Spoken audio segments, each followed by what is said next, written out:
Kendra Williams rolled her wheelchair through Cedar Ridge High's hallways, 6 months into recovery from the car accident that had changed everything. As the new black girl in the predominantly white school, she'd expected stares, but not the cruel bullying that followed when Dylan Reeves and his friends cornered her in the parking lot. They yanked her from the chair and left her helpless on the asphalt while they rode around in circles, thinking there would be no consequences. But what Dylan didn't know was that before her accident, Kendra had been a martial arts prodigy, trained by her father, a former Army combat instructor. And soon the bullies would learn a very painful and costly lesson. Before we go any further, comment where in the world you are watching from and make sure to subscribe, because tomorrow's story is one you don't want to miss. The wheelchair's rubber wheels squeaked against the polished linoleum as Kendra Williams navigated through the crowded hallway of Cedar Ridge High School. 6 months ago, she would have been walking these halls on her own 2 feet, probably running late to first period like half the other students rushing past her now. 6 months ago, everything had been different. The car accident played in her mind sometimes when she least expected it. The screech of brakes, the moment of weightlessness, then nothing until she woke up in the hospital with her parents' worried faces hovering over her. The doctors had explained about her spinal injury with careful clinical words that somehow made the reality easier and harder to accept at the same time. "Excuse me. Sorry," she murmured as a group of students blocked her path, too absorbed in their conversation to notice her trying to get through.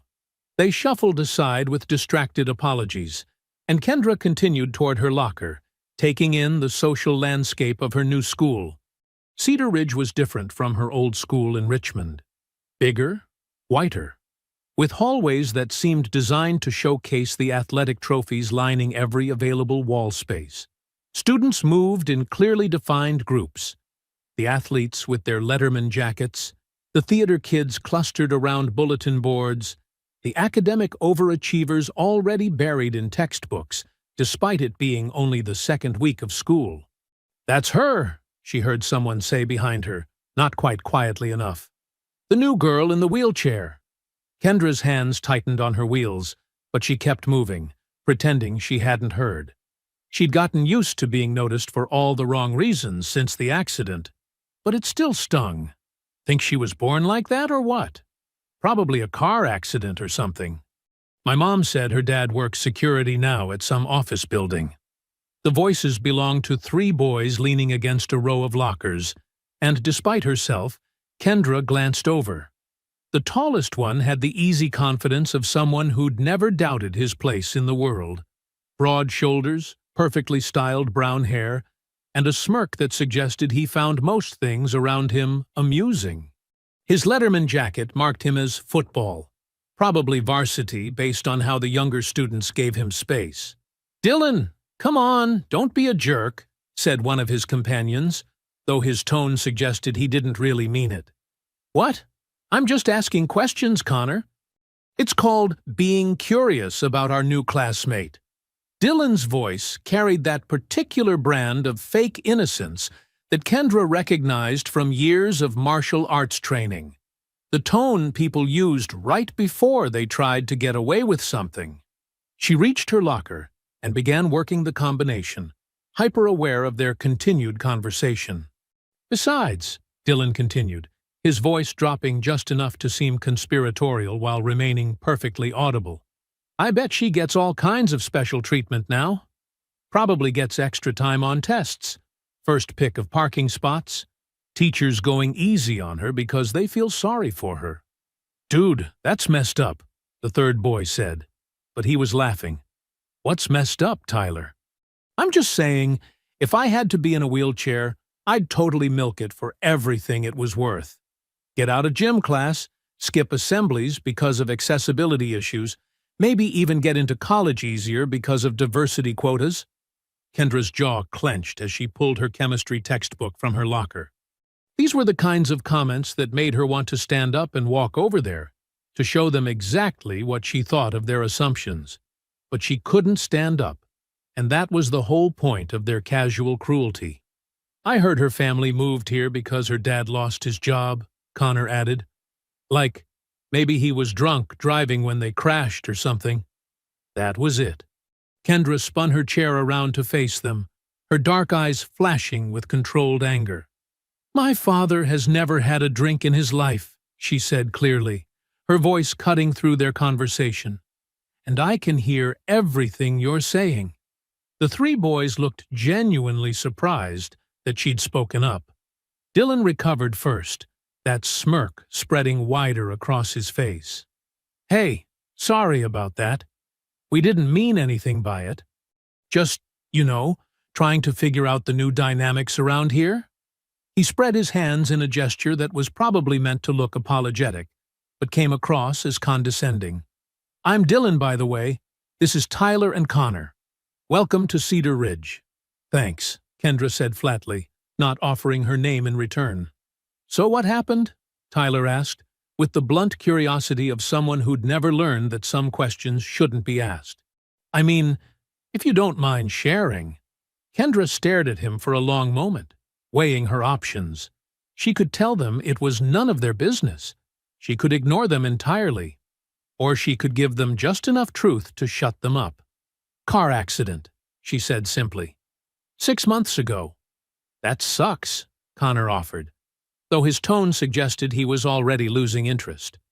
Yeah, Dylan agreed, but something in his expression had shifted, like he was filing this information away for later use. Well, if you need anything, just let us know. We're always happy to help out. The bell rang, signaling the start of first period, and the hallway began to empty. Kendra watched the three boys saunter toward the main staircase, their body language radiating the kind of casual confidence that came from never having to worry about accessibility or acceptance. She had a feeling she'd be seeing more of them. 3 weeks into the semester, Kendra had established a routine that worked around Cedar Ridge's limitations. She arrived early to avoid the rush, took the long way to classes that had ramp access, and had memorized which bathrooms were actually wheelchair accessible versus the ones that technically met requirements but were practically useless. I still can't believe they put the accessible bathroom on the 3rd floor when all your classes are on the first 2 floors, Zoe Martinez said, walking beside Kendra's wheelchair as they headed to lunch. Zoe had transferred from California the same week as Kendra, and their shared outsider status had quickly developed into genuine friendship. It's fine, Kendra replied, though they both knew it wasn't. I've gotten good at planning ahead. That's not the point. You shouldn't have to plan your entire day around basic human needs because this place was designed by people who never considered that disabled students might want to attend. Kendra appreciated Zoe's anger on her behalf, but she'd learned to pick her battles. Some things were worth fighting for, and others were just the reality of navigating a world that hadn't been built with her in mind. They were passing the main staircase when Dylan's voice carried down from the 2nd floor landing. Heads up!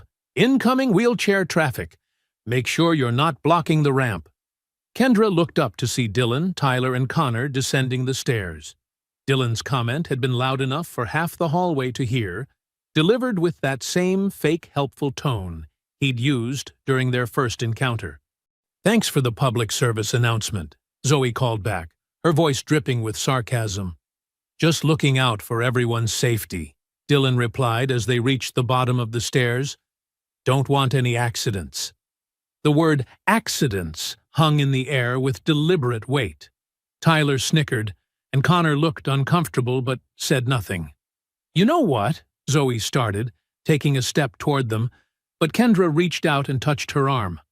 It's not worth it, Kendra said quietly. Actually, I think your friend here has the right idea, Dylan said, moving to block their path to the cafeteria. Standing up for what's right and all that. Very admirable. Move, Kendra said simply. Of course. Of course. Wouldn't want to be accused of discrimination or anything. Dylan stepped aside with exaggerated courtesy, but Tyler positioned himself directly in front of Kendra's wheelchair. Oops, sorry, didn't see you there, Tyler said with mock innocence as Kendra had to stop short. Probably should get one of those little flags they put on bicycles, Connor added, finally joining in. You know, for visibility. Kendra felt the familiar burn of controlled rage building in her chest. These weren't random acts of thoughtlessness. They were calculated moves designed to humiliate her while maintaining plausible deniability. If she complained, they could claim it was all just misunderstandings. "Tyler, move!" Zoe said, her voice sharp with warning. "What? I'm just standing here." Tyler spread his arms innocently. "It's a free country. I can stand wherever I want." "Not if you're deliberately blocking someone's path," Kendra said, her voice steady despite the anger simmering beneath the surface. "Deliberately? That's a pretty serious accusation. You got any proof of that?" The question was rhetorical, and they all knew it. In the absence of witnesses willing to speak up or adults paying attention, it was her word against theirs. And in the social hierarchy of Cedar Ridge High, her word didn't carry much weight. Tyler finally stepped aside, but not before drawing out the moment long enough to make his point. As they continued toward the cafeteria, Kendra could hear the three boys laughing behind them.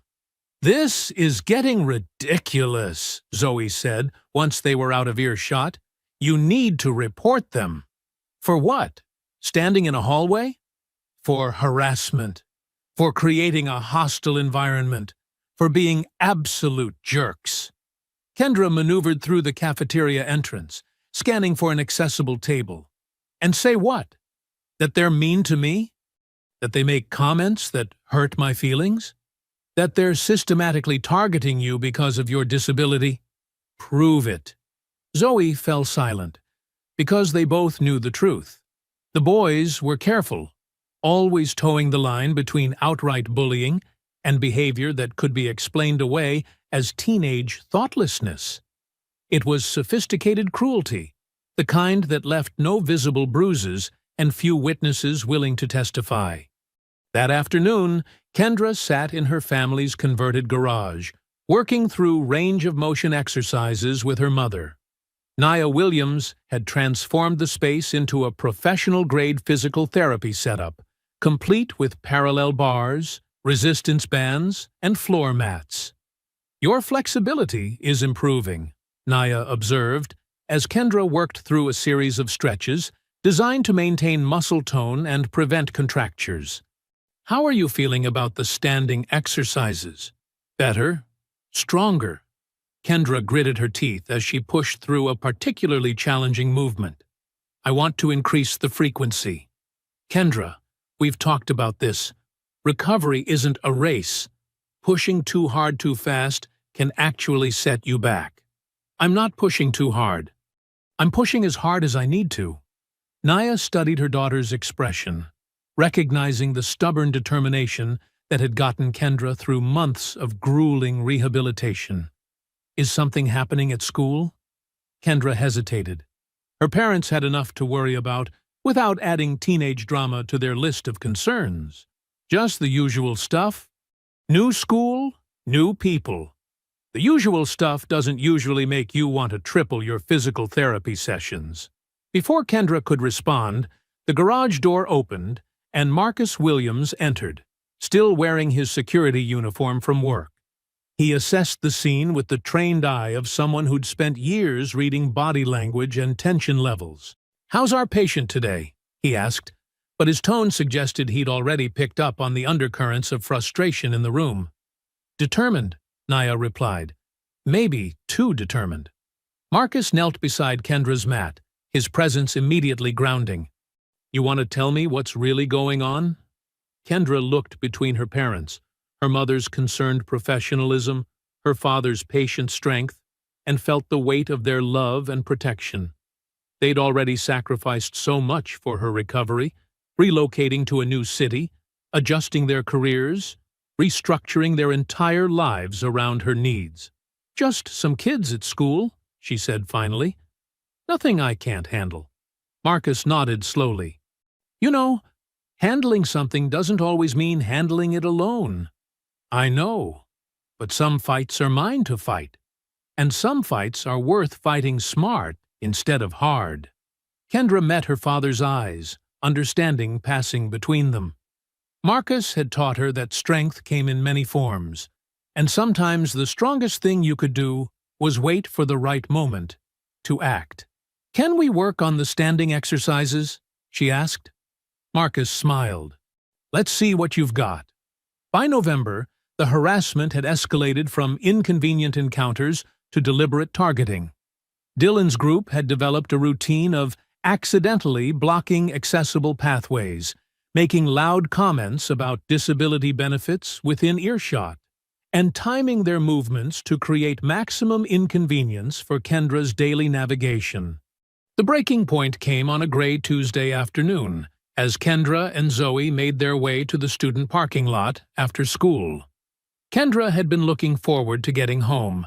Her physical therapy session that morning had gone particularly well, and she was eager to continue working with her father on the strengthening exercises that were slowly rebuilding her core stability. "I swear, if Mr. Peterson assigns another group project, I'm going to lose it," Zoe was saying as they approached Zoe's car.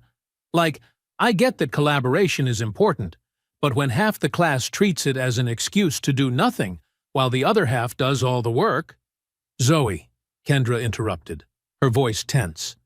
She'd spotted Dylan, Tyler, and Connor lounging against a nearby pickup truck, watching their approach with the predatory interest of cats spotting a wounded bird. Zoe followed her gaze and immediately understood. "Maybe we should go back inside, wait for them to leave." "No." Kendra's jaw set with determination. "I'm not hiding from them anymore." They continued toward the car, but as Kendra began transferring from her wheelchair to the passenger seat, a process that required her to slide from the chair onto the car seat while Zoe folded Kendra's wheelchair, Dylan's voice cut across the parking lot. "Hey, look at that! Daily gymnastics show." Tyler laughed. "Better than cable TV?" Kendra tried to ignore them, focusing on the transfer process, but their commentary continued. "Wonder if she gets extra credit for degree of difficulty," Connor added, his confidence growing with his friend's approval. "Shut up!" Zoe snapped, positioning herself between Kendra and the boys while still helping with the wheelchair. "Whoa! Hostile much?" Dylan said, pushing off from the truck. "We're just appreciating the performance." That's when Kendra realized they weren't just talking anymore, they were walking over. All three of them, moving with the casual swagger of people who'd never faced real consequences for their actions. "You know what?" Dylan said, arriving at the car just as Zoe was folding Kendra's wheelchair. "I've always wondered what it's like to ride in one of those things." "Don't even think about it," Zoe warned, but Dylan was already reaching for the wheelchair handles. "Come on, just for a second. I bet it's like a really slow go-kart." "Get your hands off my chair," Kendra said from the passenger seat, her voice deadly quiet. "Relax. I'm not going to break it. Just want to see how it works." Dylan pulled the wheelchair away from the car, despite Zoe's attempts to stop him. Tyler and Connor moved to block Zoe from interfering as Dylan settled into Kendra's wheelchair. "Oh, wow. This is actually pretty comfortable.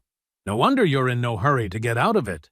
"You need to stop," Kendra said, her hands clenched into fists.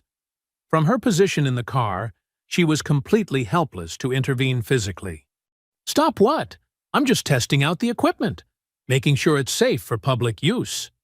Dylan began wheeling around the parking lot in wide circles, Tyler and Connor jogging alongside him like an entourage. "This is actually pretty fun," Dylan called out. "Tyler, you've got to try this." "Dylan, give it back," Zoe demanded, but Tyler stepped in front of her. "He's just having a little fun." "Don't be such a buzzkill." The scene was attracting attention from other students loading into their cars, but instead of intervening, they pulled out their phones to record. Some were laughing, treating it like entertainment. Others looked uncomfortable, but made no move to help. Kendra watched in helpless rage as Dylan performed wheelies in her chair, whooping with delight each time he managed to lift the front wheels off the ground. The sight of him treating her mobility device like a toy, while she sat trapped in the car unable to do anything about it, was more humiliating than any of their previous harassment. "Look, I'm doing tricks," Dylan announced, attempting to spin the wheelchair in a tight circle. The chair tilted dangerously, nearly toppling before he caught his balance. "You're going to break it!" Kendra shouted, her composure finally cracking. "What? This thing's built like a tank. Probably costs more than my car, right? Insurance must be paying for all kinds of fancy upgrades." Tyler had taken his turn in the chair and was now racing Connor in circles around the parking lot. The sound of their laughter mixed with the squeal of rubber wheels on asphalt created a soundtrack of pure humiliation.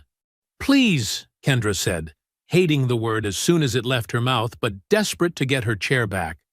"I need it to get around." "Course you do," Dylan said, finally climbing out of the wheelchair. But instead of returning it, he left it sitting 20 feet away from the car. "There you go, good as new." "Bring it here," Zoe demanded. "What? You can't walk 20 feet? Oh, wait." Dylan's smirk widened. "I guess you can't."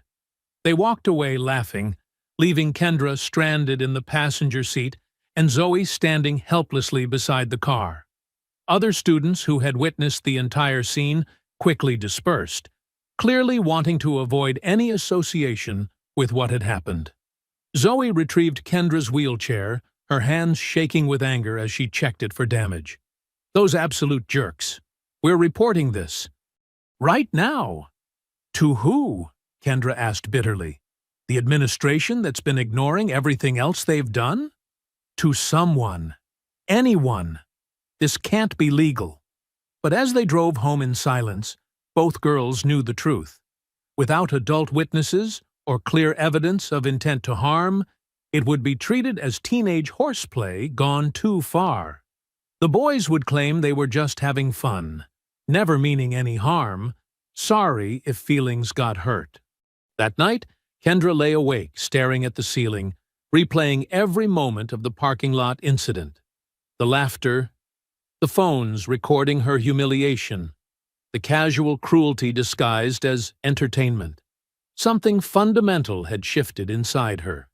The careful patience she'd maintained, the strategic silence, the hope that things would improve on their own, all of it burned away by the image of Dylan treating her wheelchair like an amusement park ride. She thought about her father's words about fighting smart instead of hard. Maybe it was time to do both. The next morning, Kendra sat across from Vice Principal Johnson in his cramped office, watching him shuffle through papers with the distracted air of someone who had already decided how this conversation would end. "So, you're saying these boys took your wheelchair and rode around in it?" Johnson asked, not looking up from his notes. "Yes, for several minutes, while other students filmed it." "And this happened in the parking lot, after school hours?" "Technically after school, but still on school property." Johnson finally looked at her, his expression suggesting mild annoyance at having to deal with teenage drama. "Miss Williams, I understand that adjusting to a new school can be challenging, especially given your circumstances. But what you're describing sounds like typical teenage behavior that got a little out of hand." "Typical teenage behavior?" Kendra's voice remained steady, but her knuckles were white where they gripped her wheelchair armrests. "Boys being boys, you know? I'm sure they didn't mean any real harm. Sometimes kids don't think about how their actions might affect others. They deliberately took my mobility device and used it as entertainment while I was unable to stop them.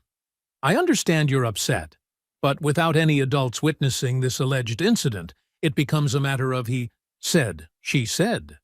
And frankly, taking someone's wheelchair for a few minutes hardly constitutes harassment." Kendra stared at him, processing the casual dismissal of what had been one of the most humiliating experiences of her life. What if they had taken someone's glasses and thrown them around? Or grabbed someone's hearing aid? That's different. How? Johnson's uncomfortable silence stretched long enough to answer her question. Different, because those things happen to normal students. And this happened to the disabled girl who should probably just be grateful she was allowed to attend Cedar Ridge at all. "I'll have a word with the boys," he said finally. "Make sure they understand that pranks can sometimes go too far." "A word?" "Yes. I think that should clear things up nicely." Meanwhile, 3 hallways away, Dylan leaned against his locker while Tyler and Connor recounted the previous day's events to a growing crowd of listeners. "You should have seen her face," Tyler was saying. "Like she couldn't believe we were actually doing it." "The best part was when Dylan started doing wheelies," Connor added. "I thought she was going to cry." Dylan basked in the attention, but something nagged at him about the look in Kendra's eyes during the parking lot incident. Not the helpless anger he'd expected, but something colder, more calculating. "Think she'll report us?" Connor asked, a note of worry creeping into his voice. "To who? Johnson?" Dylan scoffed. "My dad plays golf with the superintendent. Besides, it's not like we actually hurt her or anything. We were just messing around. Still, maybe we should cool it for a while," Tyler suggested. "Cool it? We're just getting started. You see how easy it is to get under her skin? Besides, what's she going to do about it? Chase us down?" The group laughed, but Dylan noticed a few students on the edge of the crowd looking uncomfortable. Good. Let them squirm. It reminded everyone where the power really lay in this school. That afternoon, Kendra arrived home to find both her parents waiting in the living room, their expressions grim. "How did the meeting with the vice principal go?" Naya asked. "About as well as expected." Kendra transferred from her wheelchair to the couch, noting how her parents exchanged a look that contained entire conversations. "What did he say?" Marcus asked. "That boys will be boys. That it was just teenage behavior that got out of hand. That he'd have a word with them." "A word," Naya repeated, her voice flat with disbelief. "That's it?" Kendra nodded, watching her father's jaw clench with controlled anger. Marcus Williams had spent his military career protecting people who couldn't protect themselves, and the concept of authorities failing in that duty was physically painful for him to accept. "This is unacceptable," he said finally. "We're going over Johnson's head." "To who?" He made it clear that without adult witnesses, it's my word against theirs, and their word apparently carries more weight. "Then we document everything," Naya said, slipping into problem-solving mode. "Every incident, every interaction. We build a pattern that can't be dismissed. Mom, they're not stupid. They know exactly how far they can push without crossing any official lines." "Then maybe it's time to consider other options," Marcus said quietly. "Like what? Transferring again? Running away every time someone makes my life difficult?" "Like fighting back." The words hung in the air between them. Naya shot her husband a warning look, but Marcus continued. "I'm not talking about violence. I'm talking about refusing to be a victim. About making them understand that actions have consequences, even when the system fails to enforce them." "Marcus," Naya warned. "What? She has every right to defend herself. We've been training her to regain her strength. Maybe it's time she remembered what that strength is for." Kendra looked between her parents, seeing the fundamental divide in their approaches. Her mother wanted to work within the system, to document and report and hope that eventually justice would prevail. Her father understood that sometimes the system was the problem, and justice had to be taken rather than given. "I need to think," Kendra said finally. That night, she lay in bed replaying the vice principal's dismissive tone, the boys' laughter echoing in the parking lot, the phones recording her humiliation for social media entertainment. But mixed with the anger was something else, a cold, focused determination that reminded her of the mindset she'd cultivated during years of martial arts training. Her father was right about one thing. She'd been thinking like a victim, hoping for rescue that wasn't coming. Maybe it was time to start thinking like a fighter again. The change in Kendra's training regimen was subtle, but significant. Where before she had approached her physical therapy with determined hope, now she attacked each exercise with focused intensity that bordered on fierce. Easy, Naya cautioned, as Kendra pushed through her third set of core strengthening exercises that morning. Your muscles need time to rebuild. You can't force progress. I'm not forcing anything, Kendra replied through gritted teeth, maintaining her plank position despite the tremor in her arms. I'm just done accepting limitations. Marcus watched from the doorway, recognizing the shift in his daughter's mindset. It was the same transformation he'd witnessed in soldiers who'd stopped hoping for rescue and started planning their own escape. Show me the standing progression again, Kendra said, after completing her floor work. Kendra, we just did that yesterday. Your body needs... My body needs to remember what it's capable of. Kendra transferred to the parallel bars, gripping the rails with white knuckles. How long can I maintain weight-bearing now? About 2 minutes, but that's significant progress from... I want to get to 5 minutes by Christmas. Naya and Marcus exchanged glances. Christmas was 6 weeks away. That might be aggressive, Naya said carefully. Everything about this situation is aggressive. While Kendra pushed her physical limits at home, the boys at school were growing bolder in their assumption that they could act without consequence. Dylan's talk with Vice Principal Johnson had lasted exactly 3 minutes and consisted mainly of Johnson explaining that pranks should be kept in good fun. Basically a free pass, Dylan told Tyler and Connor as they watched Kendra navigate the crowded hallway during the lunch period change. As long as we don't leave any marks, we're golden. They had developed a new game over the past 2 weeks. Strategic positioning.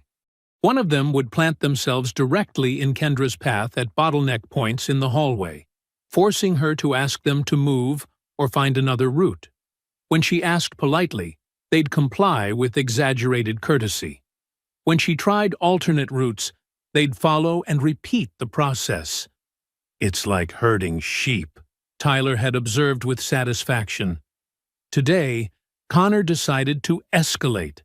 As Kendra approached the cafeteria entrance, he positioned himself in the wheelchair-accessible doorway and pretended to be absorbed in his phone. "Excuse me," Kendra said. Connor looked up with feigned surprise. "Oh, sorry. Didn't see you there." He stepped aside, but only far enough that Kendra had to squeeze through the gap between him and the doorframe. As she passed, he mumbled just loud enough for her to hear. Maybe should get one of those backup beepers. Kendra stopped her wheelchair and turned to face him. "What did you say?" "Nothing. Just thinking out loud about traffic safety."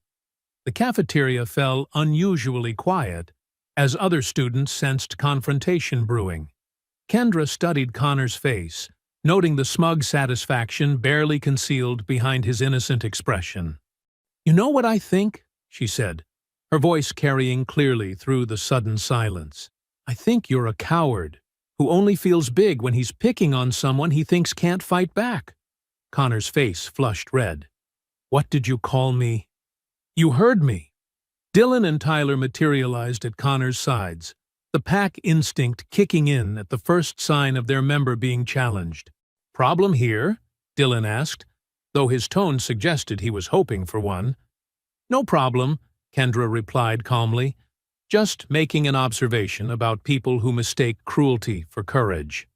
"Careful," Tyler said, stepping closer to her wheelchair. "You're starting to sound ungrateful for all the help we've been giving you around here." "Help?" Kendra's laugh was sharp with disbelief. "Is that what you call it?" "We've been nothing but accommodating," Dylan said, "making sure you have clear paths, looking out for your safety, even testing your equipment to make sure it's working properly." The cafeteria audience was growing, students drawn by the unusual sight of someone directly confronting the popular athletes. Some had phones out, ready to capture whatever happened next. "You're right," Kendra said, surprising everyone with her sudden agreement. "You have been very instructive. I've learned a lot from watching you." Something in her tone made Dylan frown. "Yeah? Like what?" "Like how much people will let you get away with when they think you're untouchable. Like how easy it is to mistake silence for weakness. Like how satisfying it must feel to punch down instead of up." "You threatening us?" Connor asked, his voice rising. "Threatening you?" Kendra tilted her head, as if considering the possibility. "What could I possibly do to threaten you? I'm just a girl in a wheelchair, right?" The question hung in the air with more weight than its words should have carried. Dylan felt an uncomfortable prickle of unease, though he couldn't pinpoint why. "That's right," he said finally. "So maybe remember that next time you want to run your mouth." Kendra smiled, and something about that smile made all three boys take an unconscious step backward. "I'll remember everything," she said softly. "Every word, every action, every consequence." Memory is funny that way. It has a habit of coming back when you least expect it. She wheeled away toward an empty table, leaving the three boys standing in the doorway, with the unsettling feeling that they'd just lost an exchange they should have won easily. "What was that about?" Tyler muttered. Dylan shook his head, but the unease lingered. For the first time since this had all started, he wondered if they might be underestimating exactly who they were dealing with. 3 days after the cafeteria confrontation, Miss Rodriguez noticed the pattern during her 5th period English class. She'd been teaching for 12 years and had developed an eye for the subtle dynamics that adults often missed. The way certain students positioned themselves to intimidate others, the careful timing of disruptions, the psychological warfare that teenagers waged with surgical precision.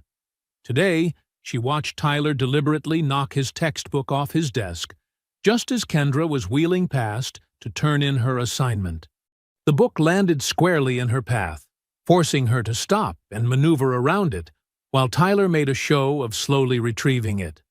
"Sorry about that," Tyler said with mock sincerity. "These things just have a mind of their own." Dylan and Connor snickered from their seats nearby, and Ms. Rodriguez felt her jaw tighten. She'd witnessed similar incidents over the past month. Always small, always plausibly accidental, always targeting the same student. After class, she approached Kendra as the other students filed out. "Can I speak with you for a moment?" Kendra paused, wariness flickering across her features. "Is there a problem with my essay?" "No. Your work is excellent, as always. I wanted to ask if everything is going well for you here at Cedar Ridge." The careful neutrality of Kendra's expression told Ms. Rodriguez everything she needed to know. "It's fine. Just the usual adjustment period." The usual adjustment period doesn't typically involve students deliberately creating obstacles in your path. Kendra's hands stilled on her wheelchair wheels. "I'm sorry?" "I've been watching, Kendra. The book incidents, the strategic positioning, the comments, just loud enough to hear. This isn't normal teenage behavior."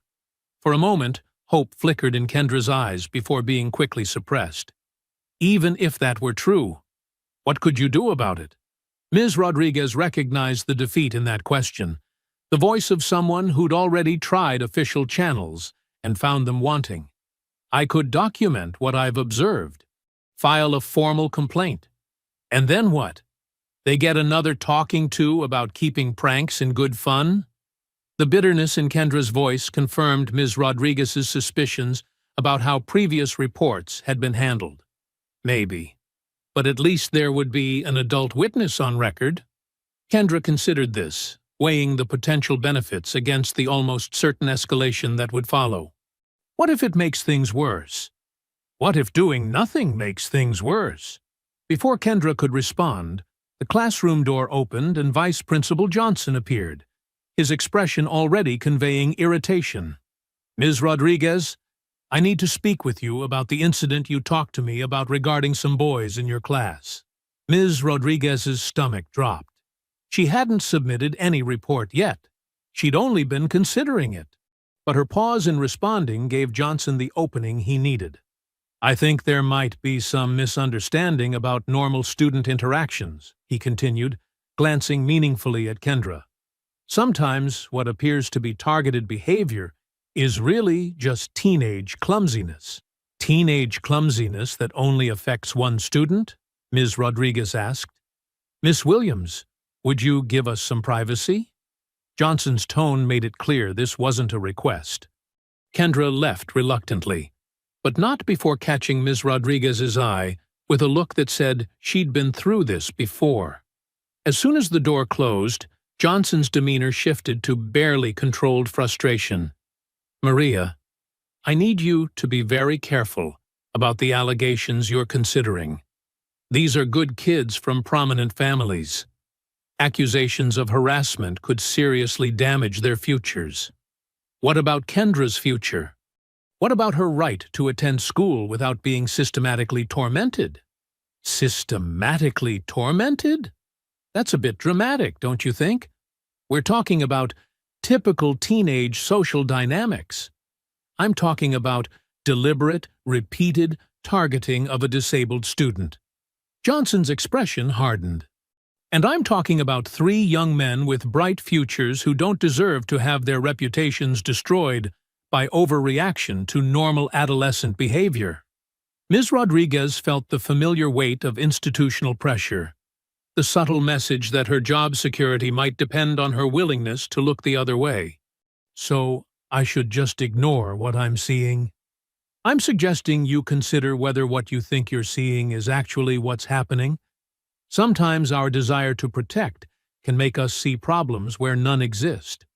Later that evening, Kendra pushed herself harder than ever during her training session with her father. Her frustration powered each movement, each deliberate step in the parallel bars, a rejection of the helplessness that others seemed determined to impose on her. "That's 10 minutes of weight-bearing," Marcus observed. "Your balance is improving, too." "It's not enough." Kendra's voice was tight with controlled anger. "I need to be stronger. Faster. This isn't just about physical strength anymore, is it?" Kendra met her father's eyes in the mirror that lined one wall of their makeshift gym. "A teacher tried to help me today. Tried to document what's been happening." "That's good news." Johnson shut her down before she could even file a report. Told her she was overreacting, that the boys' futures were more important than protecting me. Marcus was quiet for a long moment, processing the implications. "So the system isn't just failing you? It's actively protecting them. Looks that way? Then we stop depending on the system." "Dad, don't even think about it," Kendra said without looking up. "Think about what? Whatever protective dad thing you're considering?" "I can see it on your face." Marcus studied his daughter, seeing not just her determination but her fragility beneath it. 6 months of rebuilding herself physically and emotionally, and these boys were systematically tearing it down. "Sometimes fathers have to step in," he said quietly. "Not this time. Kendra, these boys need to understand that their actions have consequences. And since the school won't provide those consequences—" "You will?" Kendra turned to face him, her expression mixing gratitude with frustration. "Dad, I love you for wanting to protect me, but this is something I have to handle myself." "Why? Because you're trying to prove you're independent?" "Because if you fight my battles for me, I'll never learn to fight them myself." Naya joined them in the kitchen, sensing the tension. "What are we talking about?" "Marcus is considering a direct approach to our problem," Kendra said. "A conversation," Marcus clarified, "with the boys and their parents, making it clear that this harassment stops now." "And what happens after that conversation?" Naya asked, her therapist training kicking in. "When they realize Kendra tattled to her daddy?" "They'll escalate," Kendra said simply. "They'll make my life 10 times worse, and they'll be more careful to avoid adult witnesses." Marcus felt the familiar frustration of a protector whose hands were tied. "So, I'm supposed to just watch them torment you? You're supposed to trust that you raised me to handle this. You're 17 years old. I'm 17 years old, and I've been through more than most adults. I survived a car accident that could have killed me. I've rebuilt my entire life from scratch. I think I can handle 3 insecure teenage boys. Despite her words, Marcus could see the cost of this ongoing battle in the tension around her eyes, the way she held her shoulders. The boys weren't just harassing her. They were wearing her down, day by day. That afternoon, while Kendra was in her last class, Marcus found himself sitting in his truck in the Cedar Ridge parking lot. He'd been planning to wait for Kendra as usual, but seeing Dylan, Tyler, and Connor walking toward their cars gave him an opportunity he couldn't ignore. He got out of the truck and approached them, his military bearing immediately commanding their attention. "You boys are Dylan Reeves, Tyler Brooks, and Connor Walsh," he said. It wasn't a question. The 3 boys exchanged glances, suddenly looking much younger and less confident. "Yes, sir," Dylan replied cautiously. "I'm Marcus Williams, Kendra's father." The color drained from Connor's face. Tyler shifted uncomfortably. Dylan tried to maintain his composure, but failed to hide the nervousness in his eyes. "I want to be very clear about something," Marcus continued, his voice calm but carrying the weight of absolute authority. "The harassment of my daughter stops now, today, permanently." "Sir, I think there might be some misunderstanding," Dylan started. "No misunderstanding." Marcus stepped closer, close enough that all 3 boys had to look up to meet his eyes. "I know exactly what you've been doing. The wheelchair incident, the comments, the deliberate obstruction in hallways. All of it. We were just," Tyler began. "You were just what? Having fun? Boys being boys?" Marcus's voice carried a dangerous edge. "Let me explain something to you. My daughter is stronger than all 3 of you combined. She's rebuilding herself from a trauma that would have broken lesser people. And you think that makes her a target for your entertainment?" The boys stood frozen, suddenly understanding that this wasn't the kind of adult who could be charmed or manipulated. "Here's what's going to happen," Marcus continued. "You're going to leave my daughter alone. Completely. No more pranks, no more comments, no more deliberate interference with her daily life. You're going to treat her with the respect she deserves." "And if we don't?" Dylan asked, trying to salvage some defiance. Marcus smiled, but there was nothing friendly about it. "Then you'll discover that Kendra inherited more than just my determination. And you really don't want to find out what that means." That evening, Dylan paced around his bedroom while Tyler and Connor sat on his bed, all 3 of them still processing the parking lot encounter with Marcus Williams. "Can you believe that guy?" Dylan said, his initial shock giving way to indignation. "Coming at us like some kind of tough guy military wannabe." "He was pretty intense," Connor admitted, unconsciously rubbing his arms where goosebumps had formed during the confrontation. "So what? He's intense. Big deal. What's he actually going to do? Beat up 3 high school students?" Dylan's voice grew louder with each word. "He'd be arrested before he made it off school property." Tyler nodded slowly, his confidence returning. "Yeah, and my dad's a lawyer. One phone call and that guy would be facing assault charges just for threatening us." "Exactly." Dylan stopped pacing and turned to face his friends.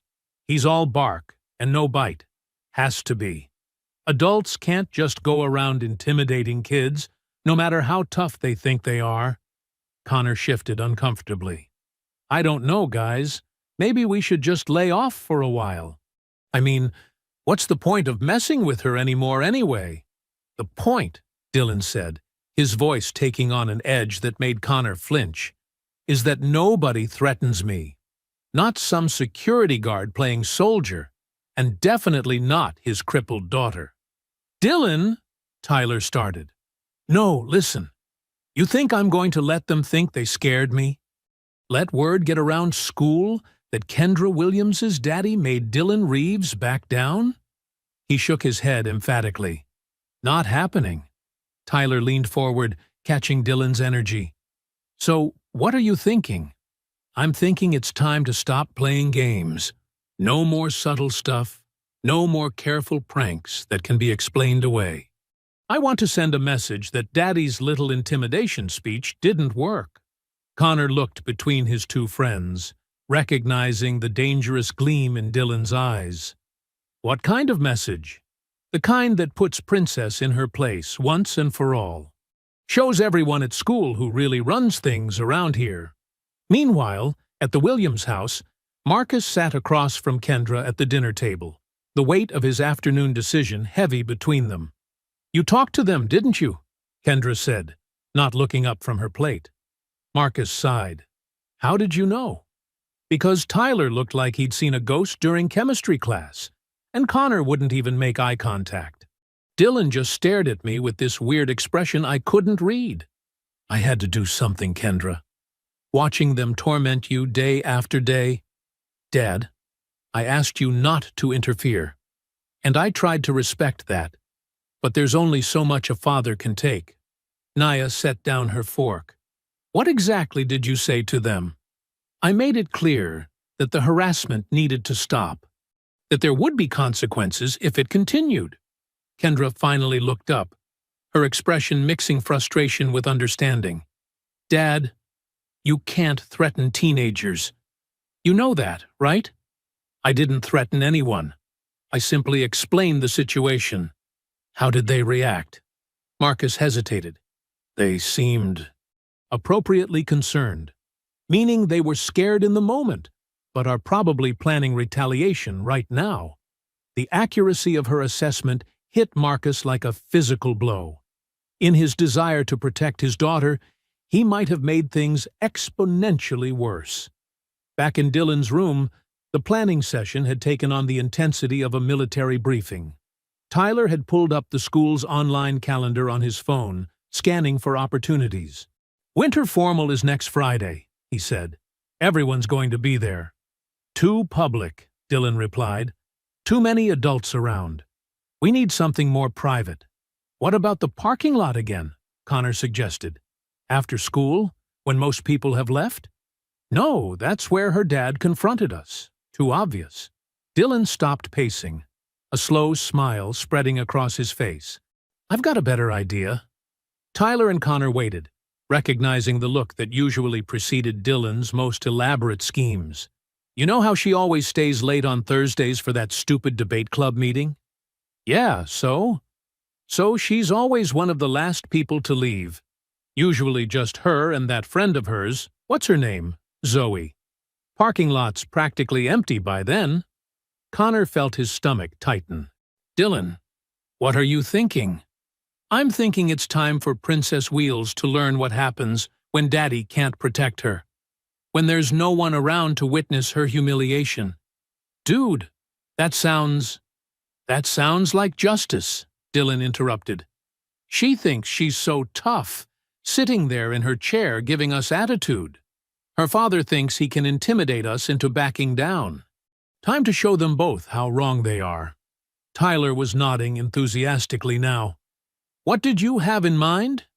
Something memorable. Something that'll be talked about for the rest of the school year. Something that makes it crystal clear who has the power around here. Connor looked between his two friends, recognizing that they'd crossed a line from casual cruelty into something much darker. Guys, I don't know about this. What if we get caught? We won't get caught, Dylan said with absolute certainty. And even if we did, what are they going to do? Expel the star linebacker and two of his best friends? My dad donates more money to this school than half the other parents combined. Besides, Tyler added, it'll be her word against ours. And we've already established how much weight her word carries around here. Dylan smiled, the expression cold and calculating. Thursday can't come fast enough. Thursday afternoon arrived with deceptive normalcy. The debate club meeting had run long, leaving Kendra and Zoe among the last students in the building as they made their way to the parking lot. Only a handful of cars remained scattered across the vast expanse of asphalt. Zoe's Honda sat in its usual spot near the accessible parking area, while a few teacher vehicles clustered near the main entrance. That's when they saw them. Dylan, Tyler, and Connor emerged from behind a large SUV, moving with the calculated precision of predators who had been lying in wait. Their casual positioning blocked the most direct route to Zoe's car, forcing Kendra to either confront them or take a long detour around the parking lot. "Well, well," Dylan said, his voice carrying a confidence that made Kendra's skin crawl. "Look who's working late today." "Just keep walking," Zoe muttered, but her voice betrayed her nervousness. "Actually," Tyler said, stepping further into their path, "we were hoping to have a little chat." Connor positioned himself to cut off their retreat toward the school building, completing the trap. Unlike their previous encounters, there was no pretense of accidental interaction this time. This was deliberate, planned, and isolated. "Chat about what?" Kendra asked, her voice steady despite the adrenaline beginning to course through her system. "About respect," Dylan replied. "About boundaries. About what happens when people don't know their place." Zoe had her phone out, finger hovering over her emergency contacts. "We don't want any trouble." "Too late for that," Tyler said. "Trouble already found us when Daddy decided to play tough guy in the parking lot." Dylan stepped closer to Kendra's wheelchair. "Here's what's going to happen. You're going to get out of that chair right now, so we can have some fun with it again." "No." The simple word hung in the air with unexpected force. Dylan blinked, as if he hadn't heard correctly. "I said no." "I don't think you understand the situation here," Tyler said, moving closer. "You don't get to say no." "Get out of the chair," Dylan demanded, reaching for her arm. "Now." "Don't touch me," Kendra warned, her voice dropping to a dangerous quiet. But Dylan was beyond listening. Months of unchecked aggression and his father's confrontation had built to this moment. He grabbed Kendra's arm and yanked hard, pulling her forward out of the wheelchair. The force of it sent Kendra tumbling to the asphalt, her body hitting the ground with a sickening impact that echoed across the empty parking lot. Pain shot through her shoulder and hip where she struck the pavement, and for a moment she lay still, stunned by the violence of it. "There we go," Dylan said with satisfaction, settling into her wheelchair. "Much better." Zoe screamed, "You can't do that to her," and started forward, but Connor grabbed her arm. "Stay back and watch," Connor told her. "Maybe you'll learn something." Tyler was already pulling out his phone. "This is going to be epic. Princess on the ground where she belongs." Dylan began wheeling around in circles, laughing as he performed the same wheelies and tricks they'd done months ago. But this time was different. This time, Kendra was lying helpless on the cold asphalt, watching her mobility device being treated like a toy, while she was powerless to stop it. "Look at her," Tyler called out, pointing his phone camera at Kendra. "Not so tough now, are you?" "Please," Zoe pleaded, tears in her eyes. "She needs that chair." "She needs to learn her place," Dylan replied, executing another wheelie. "Both of you do." Kendra lay on the ground, feeling the cold asphalt against her cheek, tasting blood from where she'd bitten her tongue during the fall. The humiliation washed over her, but underneath it, something else was building. Not helplessness, not despair. Rage. Pure, focused, controlled rage that burned away every other emotion. Slowly, deliberately, Kendra placed her palms flat against the asphalt. The boys were too busy with their performance to notice as she pressed down, engaging her core muscles the way her father had taught her. She pushed herself up to a sitting position, the adrenaline coursing through her body, making her feel invincible. Tyler noticed first, his laughter dying in his throat. Dylan?" "What?" Dylan called back, still riding the wheelchair. "Look." Dylan turned to see Kendra slowly, carefully, rising to her feet. The movement was deliberate, controlled, her balance steady despite the pain in her shoulder. She stood up fully, brushing dirt from her hands, her dark eyes fixed on Dylan with an intensity that made him stop wheeling. The parking lot fell completely silent. "What the hell?" Connor whispered. "You've been faking it," Dylan accused, his voice cracking. "This whole time, you've been lying." Kendra took one step forward, then another, her movements careful but unmistakably real. "I haven't been faking anything," she said quietly. "I've been recovering." "Give me my chair back," she continued, her voice carrying a new authority that none of them had heard before. "Now." Dylan's face twisted with rage. "You don't deserve it. You've been playing victim when you could walk all along." "Last chance," Kendra said, taking another step forward. "Give it back, or face the consequences." Dylan laughed, but there was no humor in it. "Consequences? From you?" He jumped out of the wheelchair and shoved it away, sending it rolling across the parking lot. "Let's see how tough you are when we put you back on the ground." The three boys began to advance, and Kendra realized her moment of truth had finally arrived. The three boys formed a loose semicircle around Kendra, their initial shock giving way to calculating aggression. Dylan flexed his hands, Tyler cracked his knuckles, and Connor shifted his weight like a boxer preparing for a fight. "You think standing up makes you some kind of tough guy?" Dylan sneered, but his voice carried an edge of uncertainty. "You're still just a crippled girl who's been lying to everyone." Kendra said nothing, her breathing steady as she assessed the situation. Three opponents, all larger than her, all convinced of their physical superiority. The parking lot stretched empty around them, no witnesses except Zoe, who stood frozen with her phone clutched in trembling hands. "Dylan, maybe we should just—" Connor started, but Dylan cut him off with a sharp gesture. "No, she embarrassed us in front of the whole school with her fake victim act.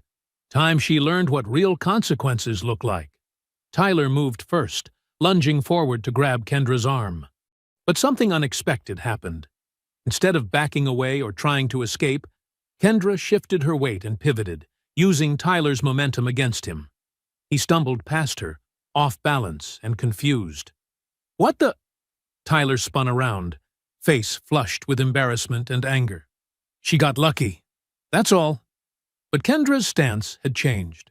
Her feet were planted shoulder-width apart, her center of gravity low, her hands raised in a defensive position that spoke of years of training.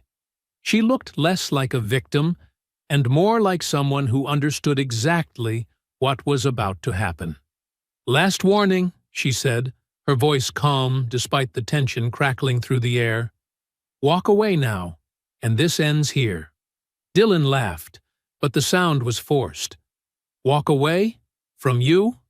I don't think so." He nodded to Connor, who moved to flank Kendra from the left, while Tyler repositioned himself on the right. Classic pack tactics. Surround the target, overwhelm with numbers, rely on intimidation and superior size. Zoe found her voice at last. "Stop it! All of you, just stop! I'm calling the police." "Go ahead," Dylan said, without taking his eyes off Kendra. "By the time they get here, this will all be over. And it'll be our word against yours," Tyler added. 3 honor students versus a girl who's been faking a disability for months.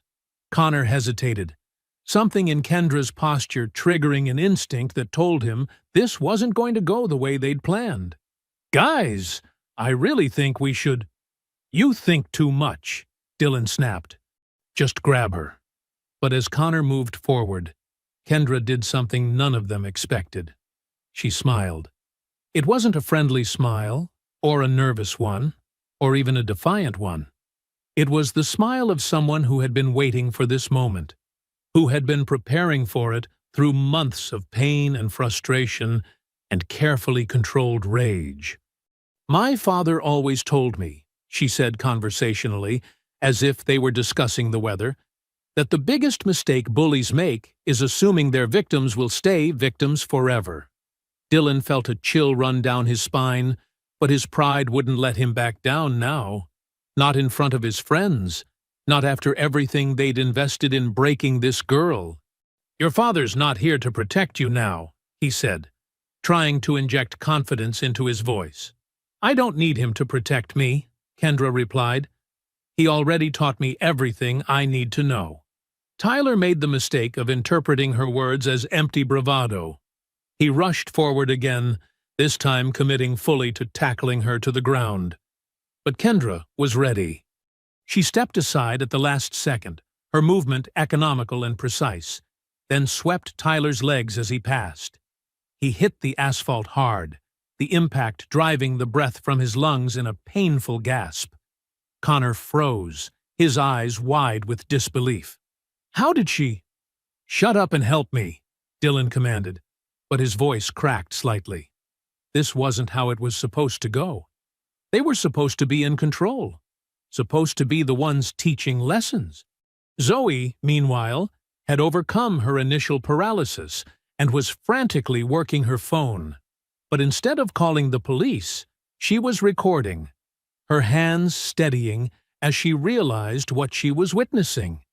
Dylan and Connor approached more cautiously now, having seen what happened to Tyler, who was still on the ground clutching his ribs and struggling to breathe.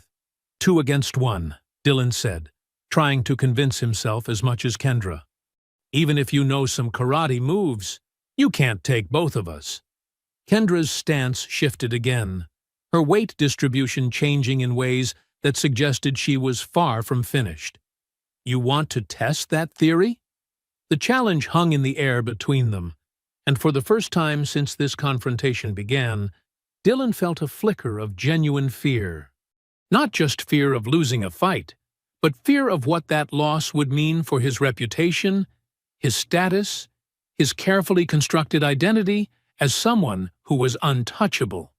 "Connor," he said quietly, "when I say go, we both rush her at the same time."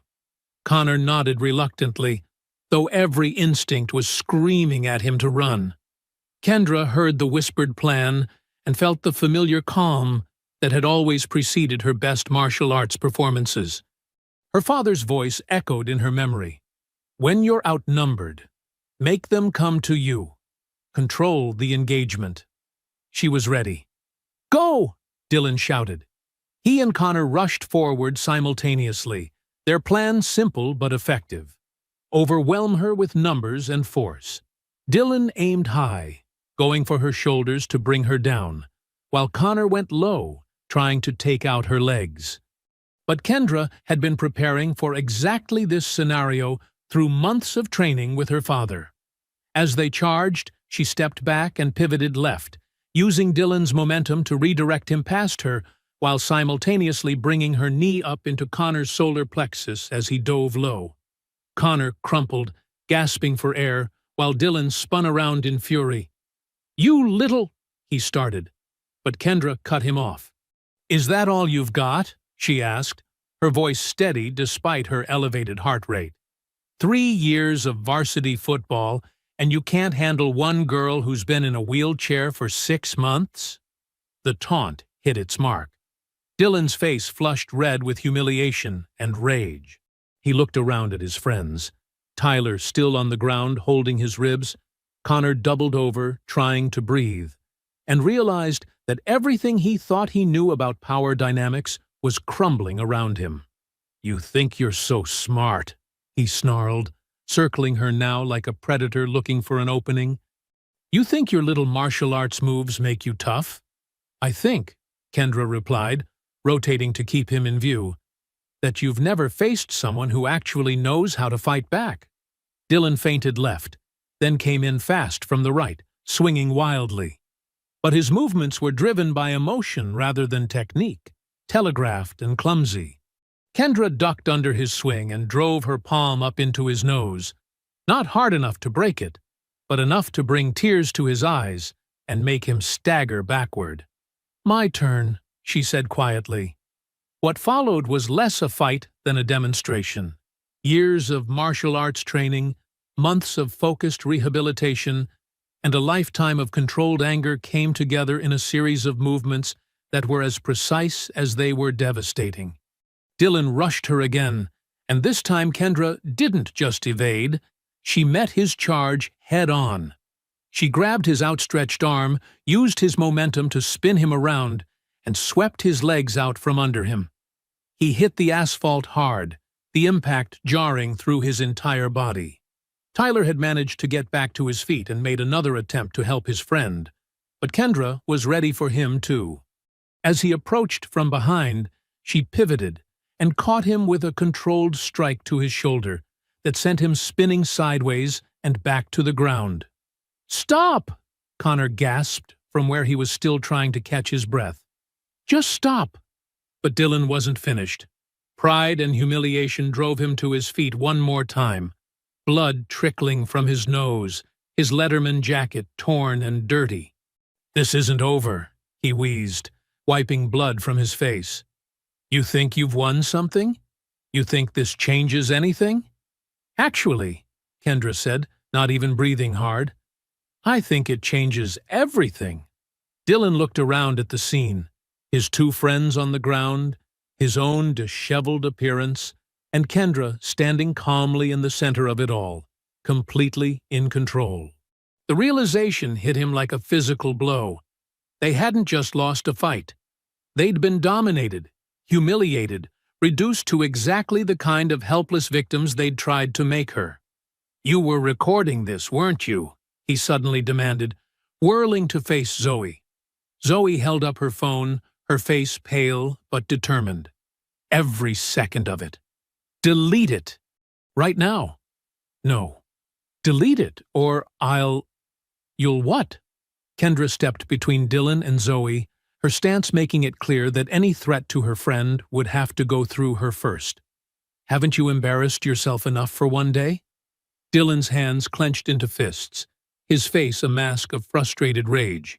But as he looked at Kendra, standing tall, unafraid, clearly capable of defending herself and others, something fundamental shifted in his expression. The easy confidence that had carried him through years of unopposed bullying was gone, replaced by the dawning realization that his victims might not always stay victims. That's when the voice cut across the parking lot. "What's going on out here?" Ms. Rodriguez emerged from the school building, drawn by the sounds of the confrontation. She took in the scene with the trained eye of an educator who'd witnessed countless teenage conflicts. 3 boys in various states of dishevelment, 1 girl standing calmly beside an overturned wheelchair, and another girl holding a phone. "Everything's fine, Ms. Rodriguez," Dylan said quickly, trying to salvage some dignity from the situation. "Just a misunderstanding." But Ms. Rodriguez wasn't buying it. She'd seen Dylan's bloody nose, Tyler's pained expression as he held his ribs, Connor's labored breathing. This wasn't a misunderstanding. This was the aftermath of a fight. "Miss Williams," she said, addressing Kendra directly. "Are you all right?" "I'm fine," Kendra replied calmly. "Better than fine, actually." Ms. Rodriguez noticed something that made her do a double-take. "You're standing." "Yes, ma'am. I've been working on my recovery." The teacher's gaze moved to the 3 boys, then to Zoe's phone, then back to Kendra. The pieces were falling into place, and she didn't like the picture they formed. "Miss Martinez," she said to Zoe, "I trust you have documentation of whatever happened here?" Zoe nodded eagerly. "Yes, ma'am. Everything." Dylan's face went white as he realized the implications. Video evidence of 3 boys attacking a disabled girl, even one who could defend herself, wasn't going to be explained away as a misunderstanding. "All of you," Ms. Rodriguez said with quiet authority, "are coming with me to the office." Now, as they made their way back toward the school building, Kendra walking steadily beside her retrieved wheelchair, the 3 boys trailing behind like defeated soldiers, Dylan finally understood that this wasn't just about losing a fight. He'd lost everything. The walk back to the school building felt surreal to Kendra. Her adrenaline was still coursing through her system, her hands trembling slightly from the confrontation, but her steps were steady and sure. Behind her, Dylan nursed his bloody nose, while Tyler and Connor limped along in defeated silence. Ms. Rodriguez led them directly to the main office, where the evening custodial staff looked up in surprise at the unusual procession. The fluorescent lights seemed harsh after the dim parking lot, casting everything in stark relief. "Mrs. Patterson," Ms. Rodriguez called to the secretary who was preparing to leave for the day, "I need you to contact Principal Hayes immediately, and we'll need to reach the parents of these 4 students." Vice Principal Johnson emerged from his office, having heard the commotion. His expression immediately shifted to one of controlled annoyance when he saw the group. "What's going on here?" he asked, his tone suggesting this was an unwelcome interruption to his evening routine. "There was an altercation in the parking lot," Ms. Rodriguez replied. "Miss Martinez has it recorded." Johnson's eyes flicked to Zoe's phone, and Kendra caught a flash of concern cross his features. "I'm sure it's just another misunderstanding. You know how these things can get blown out of proportion." "Show him," Ms. Rodriguez said to Zoe. As the video played, Johnson's expression grew increasingly uncomfortable. Kendra watched him carefully, noting how he winced when Dylan yanked her from the wheelchair, how his jaw tightened when the boys advanced on her. "Well," Johnson said when it ended, his voice carefully neutral, "this is certainly unfortunate. But it looks like Miss Williams handled herself quite well. No real harm done." "No real harm done?" Ms. Rodriguez's voice rose with disbelief. "They assaulted her." "Now, let's not be dramatic. These are good kids who got carried away. I'm sure we can handle this with a simple disciplinary meeting." The office door burst open, and Principal Hayes strode in, his expression already grim from Ms. Rodriguez's urgent phone call. He was a tall, thin man who'd been principal for 15 years and prided himself on knowing everything that happened in his school. "Where's this video I need to see?" he demanded without preamble. Johnson stepped forward quickly. "Principal Hayes, I think we can handle this situation without—" "Show me the video." Hayes cut him off, his tone brooking no argument. As Hayes watched the footage, his expression grew darker with each passing second. When Dylan yanked Kendra from her wheelchair, Hayes's hands clenched into fists. When the boys taunted her about faking her disability, his face flushed with anger. "This is unacceptable," he said when it ended. "Completely unacceptable."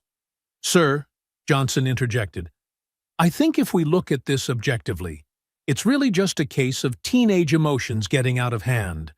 These boys have excellent records." "Excellent records?" Hayes turned to his vice principal with barely controlled fury. "Mr. Johnson, are you telling me this is the first time you've dealt with complaints about these students harassing Miss Williams?" The silence that followed was deafening. Johnson's face went pale as he realized the trap he'd walked into. "Well, there have been some minor incidents, but nothing that rose to the level of—" "Minor incidents?" Kendra spoke for the first time since entering the office. "I reported them stealing my wheelchair months ago. You told me it was just boys being boys." Hayes's attention snapped to Kendra, then back to Johnson. "You've been covering this up?" "I wasn't covering anything up," Johnson said defensively. "I was handling typical teenage conflicts through appropriate channels." "By ignoring them," Ms. Rodriguez added. "I tried to file a report about harassment I witnessed in my classroom. You discouraged me from documenting it." Hayes looked like he was having trouble processing what he was hearing. "How long has this been going on?" "Months," Kendra said quietly. "Since I started here. And it's been escalating because they knew nothing would happen to them." 20 minutes later, parents began arriving. Kendra's mother and father came first, Naya's professional composure cracking when she saw her daughter's torn jacket and scraped palms. "Are you hurt?" she asked, immediately checking Kendra for injuries. "I'm okay, Mom." "Really?" Marcus stood behind them, his expression unreadable as he took in the scene. His daughter standing tall and uninjured, 3 boys looking defeated, and 2 administrators clearly in conflict. "Mr. Williams," Principal Hayes said carefully, "I want to assure you that we're taking this situation very seriously. I'm also learning that there may have been systemic failures in how previous complaints were handled." Johnson shifted uncomfortably as Dylan's parents arrived. His father, a large man in an expensive suit, who immediately began demanding explanations. "This is clearly a case of self-defense," Dylan's father declared loudly. "My son was attacked." "Mr. Reeves," Hayes interrupted, "I suggest you watch this video before you say another word." As the parents watched the footage, the room's atmosphere grew increasingly tense. Dylan's mother gasped. Tyler's father cursed under his breath. Connor's mother stared in horrified disbelief. "This is assault," Hayes said when it ended. "Against a student my administration apparently failed to protect." Johnson tried one last deflection. "Now, let's not get ahead of ourselves. These are good kids who made a mistake." "Stop talking," Hayes commanded, his voice cutting through the room like a blade. "You're done handling this situation. You're done handling any situation involving student safety." The weight of those words settled over everyone present. Johnson's face went white as he realized his career was effectively over. "This matter will be referred to the school board immediately," Hayes continued, "and we'll be contacting the police. Miss Williams, I owe you an apology that I can never adequately express." Kendra nodded, feeling a strange sense of vindication as she watched the system that had failed her finally acknowledge its mistakes. Justice, it seemed, had finally arrived. 3 weeks later, Kendra walked through the hallways of Cedar Ridge High School with a confidence that radiated from every step. She still used her wheelchair when she needed it, for longer distances or when fatigue set in. But the choice was hers now, not dictated by limitation or fear. The transformation had been remarkable. The video had gone viral within hours, bringing national attention to the school's handling of disability harassment. Justice for Kendra had trended for days, sparking conversations about bullying, disability rights, and institutional accountability across the country. The new anti-harassment policy passed unanimously last night, Zoe said, as they met at Kendra's locker. "My mom said the school board meeting was packed." "Good," Kendra replied, pulling out her chemistry textbook. "Maybe some real changes will finally stick." The aftermath had been swift and comprehensive. Dylan, Tyler, and Connor had been expelled and faced assault charges that would follow them to any school they tried to attend. Vice Principal Johnson had been terminated immediately, his 20-year career ending in disgrace. Principal Hayes had implemented sweeping policy changes and hired an outside consultant to review the school's entire approach to student safety. "How does it feel?" Zoe asked as they walked toward class. "How does what feel?" "Being the girl who changed everything." Kendra considered the question. Around them, students moved through the hallways with a different energy than before. There was more awareness, more respect, more understanding that actions had consequences. Teachers were more vigilant, administrators more responsive, and students more willing to speak up when they witnessed harassment. "It feels like I can finally breathe," she said. Ms. Rodriguez had been promoted to vice principal, her first act being the establishment of a student advocacy program. She waved at them from her new office, a genuine smile lighting up her face. "Miss Williams," she called out, "the reporter from Channel 7 confirmed your interview for this afternoon. Are you ready?" Kendra nodded. She'd become something of a reluctant spokesperson for disability rights, fielding interview requests from across the country.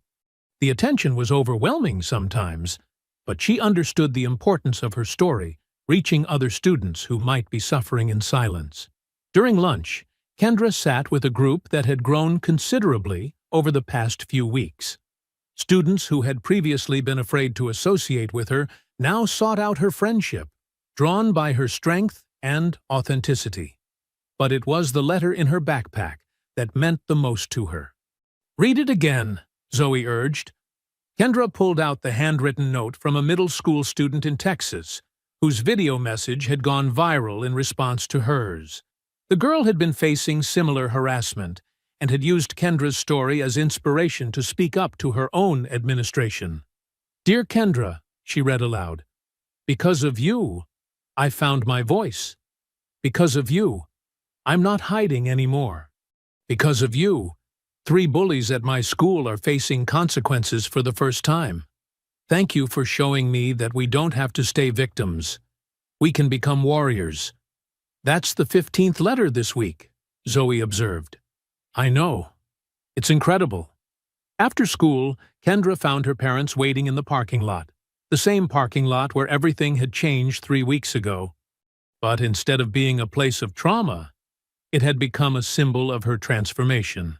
"How was the interview?" Marcus asked as she approached. "Good." The reporter asked tough questions, but fair ones. "Any word on the college scouts?" Naya inquired. Kendra's newfound fame had attracted attention from adaptive sports programs across the country. 3 universities had already reached out about martial arts scholarships, recognizing not just her physical abilities, but her character and determination. "Virginia Tech called this morning," Kendra said with a smile. "They want to fly me out for a campus visit." As they drove home, Kendra reflected on the journey that had brought her to this point. 6 months ago, she'd been broken. Physically, emotionally, spiritually. The accident had taken so much from her, and the bullying had threatened to take even more. But sitting here now, stronger than she'd ever been, surrounded by family who loved her and friends who respected her, she realized something profound. She hadn't just survived her challenges. She'd transformed them into purpose. "You know," she said, as they pulled into their driveway, "I used to think the accident was the worst thing that ever happened to me." "And now?" Marcus asked. "Now I think it was the thing that showed me who I really am." That evening, as Kendra worked through her physical therapy routine in the garage, she caught sight of herself in the mirror. She saw someone who had faced impossible odds and emerged victorious. Someone who had turned victimhood into advocacy, pain into purpose, silence into strength. She was Kendra Williams. She was a survivor, a fighter, and a voice for those who couldn't yet find their own. And she was exactly where she belonged, standing tall, speaking truth, and proving that sometimes the most powerful response to cruelty is simply refusing to be broken by it. The girl who had once been defined by her wheelchair now defined herself by her unbreakable spirit. I hope you enjoyed that story. Please like the video and subscribe so that you do not miss out on the next one. In the meantime, I have handpicked 2 stories for you that I think you will enjoy. Have a great day.